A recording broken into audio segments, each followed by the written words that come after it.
Baitul Mukminin, Gampung Lamteh, Kecamatan Ulekaring, Banda Aceh, siang tadi.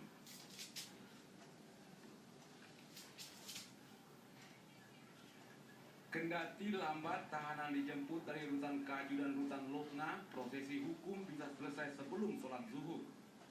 Keempat pasangan pelaku ikhtilat atau perbuatan bermesraan, masing-masing Ilhamdi bin Sahwan dengan Nurani binti Amin Putih dihukum 24 kali cambuk di depan umum. Munawir bin M. Jafar dengan Maryati binti M. Yakub 21 kali cambuk. Muhammad Gaddafi bin Abdul Wahab dengan Cici Anggia binti Hamdani 17 kali cambuk, dan Muhammad Farid bin Marjudin dengan Siti Zahara binti Ibrahim Hasan masing-masing dihukum 22 kali cambuk.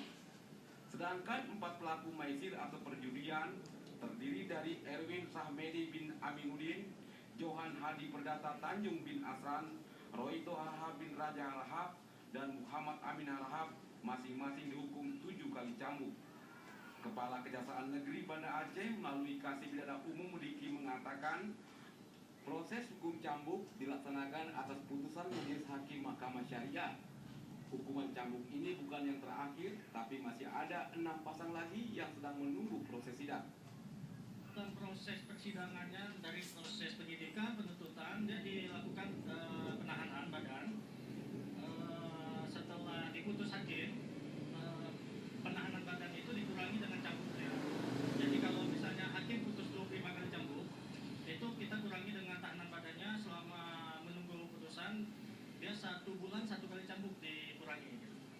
Jadi selama, makanya beragam, ada yang 25, ada yang 17, ada yang 21, itu akibat ada pemotongan daripada masa kurungan badannya.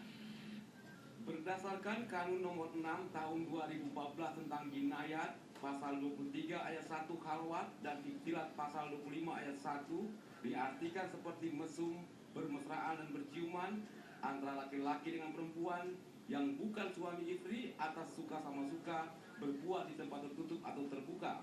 Kanun tersebut juga mengatur pasal judi. Tim Liputan TVRI melaporkan.